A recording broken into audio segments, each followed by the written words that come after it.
Good morning. This is Chad Shepard. I teach the adult Sunday school at Topside Church of God.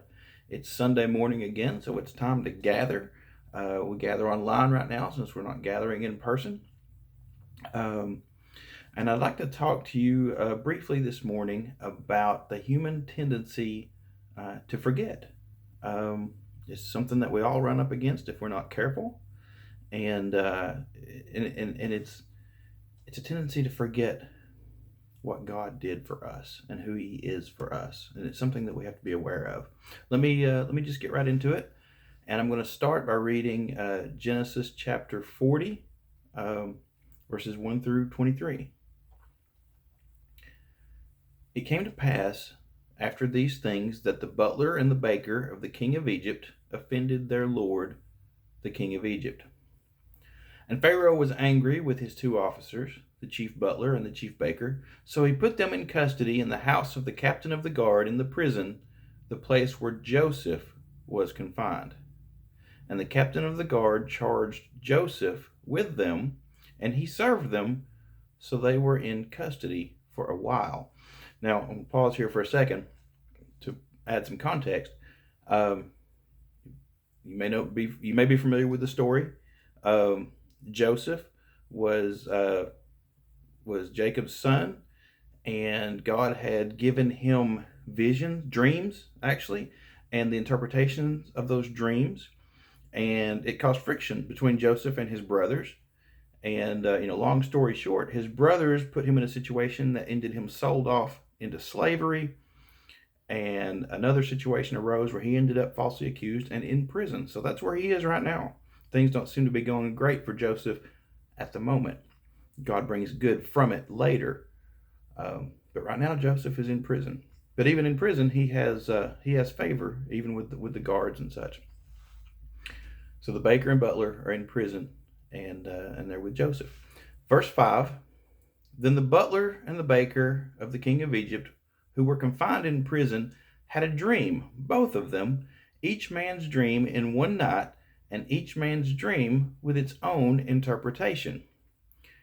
And Joseph came into them in the morning and looked at them and saw that they were sad. So he asked Pharaoh's officers who were with him in the custody of his Lord's house, saying, "Why do you look so sad today?" And they each said to him, "We each have had a dream, and there's no interpreter of it." So Joseph said to them, "Do not interpretations belong to God? Tell them to me, please." Because he's done this before. God has used him in this way, and he knew that God could reveal to him, would reveal to him. He had faith that God would show him what these dreams meant. So verse 9, it says, Then the chief butler told his dream to Joseph and said to him, "Behold, in my dream a vine was before me, and in the vine there were 3 branches. And it was as though it budded, and its blossoms shot forth, and its clusters brought forth ripe grapes. Then the Pharaoh's cup was in my hand, and I took the grapes and pressed them into Pharaoh's cup and placed the cup in Pharaoh's hand." And Joseph said to him, "This is the interpretation of it. The 3 branches are 3 days. Within 3 days, Pharaoh will lift up your head and restore you to your place, and you will put Pharaoh's cup in his hand according to the former manner when you were his butler. But remember me when it is well with you, and please show kindness to me. Make mention of me to Pharaoh, and get me out of this house. For indeed I was stolen away from the land of the Hebrews, and also I have done nothing here that they should put me into this dungeon." So when the chief baker, verse 16, saw that the interpretation was good, he said to Joseph, "I also was in my dream, and there were 3 white baskets on my head. In the uppermost basket were all kinds of baked goods for Pharaoh, and the birds ate them out of the basket on my head." So Joseph answered and said, "This is the interpretation of it. The 3 baskets are 3 days. Within 3 days, Pharaoh will lift off your head from you and hang you on a tree, and the birds will eat your flesh from you." Yikes. That's pretty unpleasant.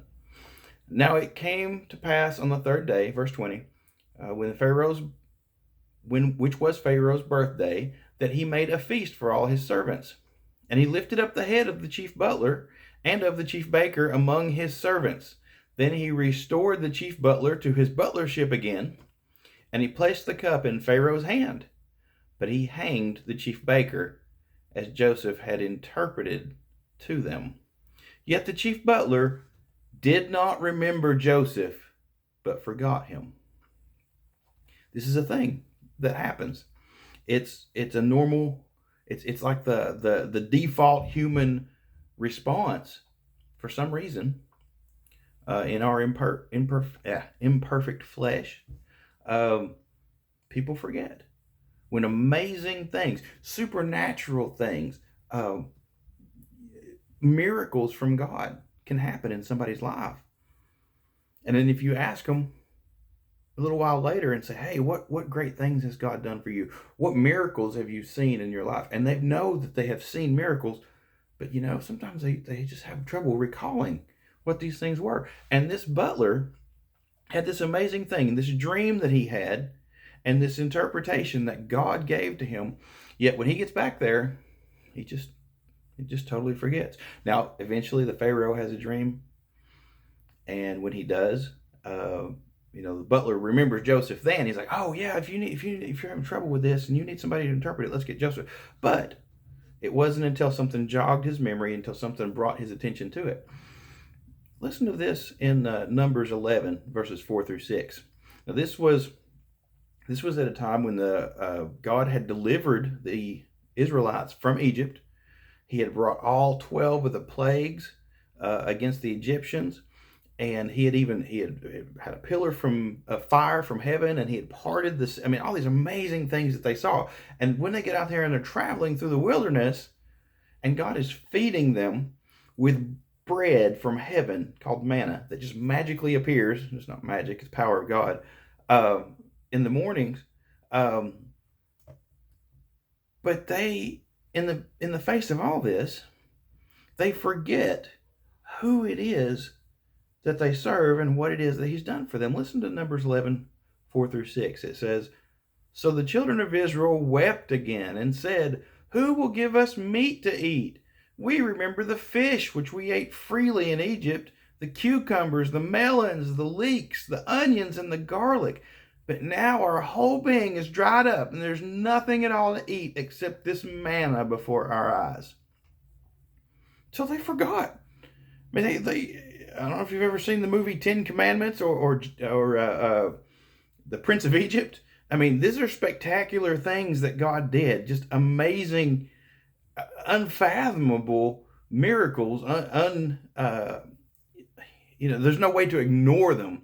Yet, here they are. They're like, we're starving to death. We remember all these awesome foods and all we got. Why didn't they just say, God, hey, it'd be cool. Can we have some other food? Can we have a little variety? Can we have some other? Yet they don't remember. They don't even remember. But the thing is, people, a lot of times people will, people are really down on the children of Israel for the fact that they're not remembering, and a lot of people are really hard on them when they read these passages, and it's easy to be. They seem kind of whiny and irritating at this point, but the fact of the matter is, we all have to struggle with this propensity to forget. It is a part of human nature. It is something that we struggle against, and especially if somebody's going through a hard time. It's so hard to remember what God did for us. We have to be certain to remember. And the reason that I know that this is such a natural human thing is there was a great man of God who faced this problem. John the Baptist.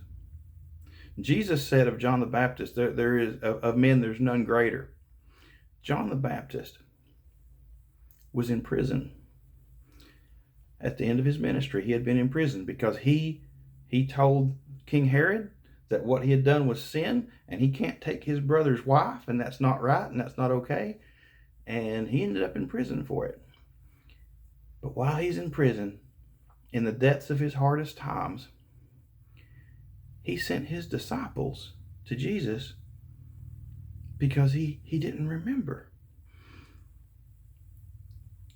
You see, John was there when God spoke from heaven about Jesus. John is the one who said, "Behold, this is the Lamb of God." He said, "Who takes away the sin of the world."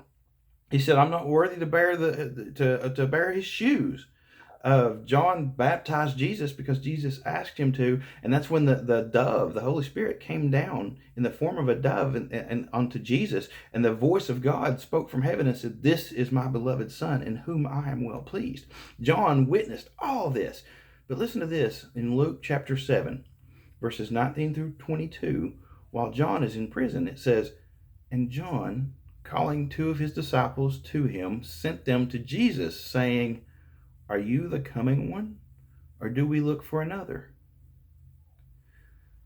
When the men had come to him, they said, 'John the Baptist has sent us to you, saying, Are you the coming one, or do we look for another?'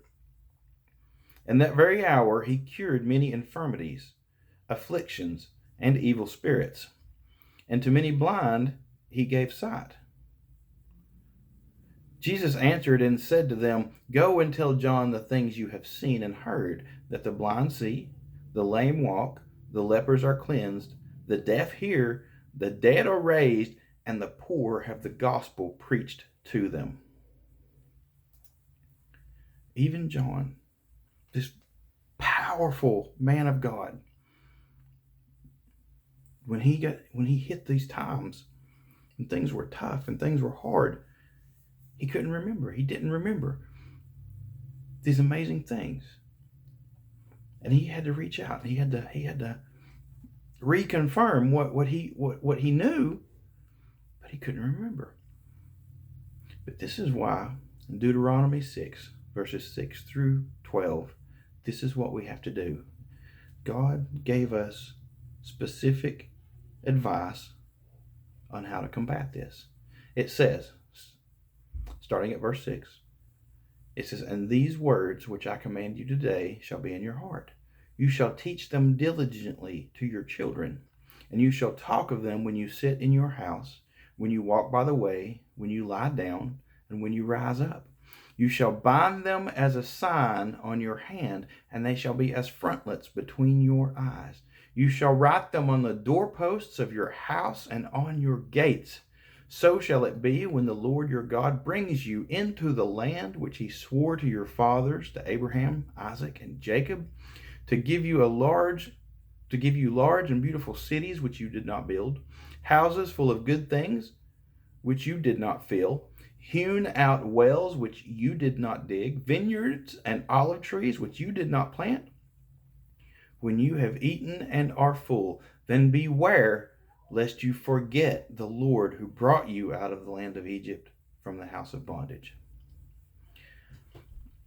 I don't know if any of you have seen the movie War Room. I highly recommend it if you have not seen it. But in this movie,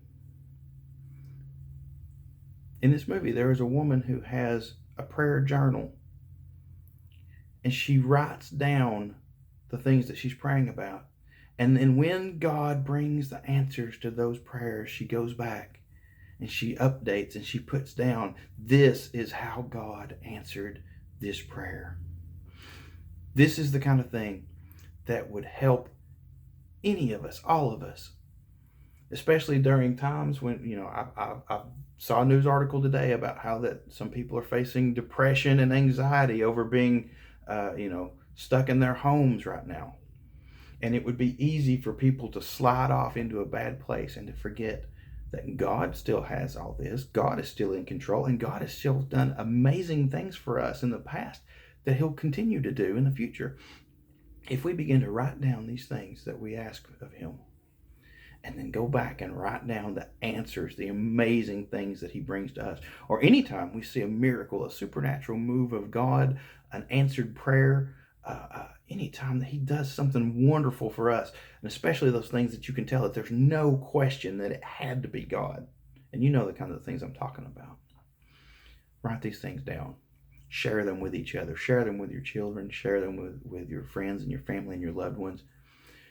And most of all, document these things to help fight against that human propensity to forget.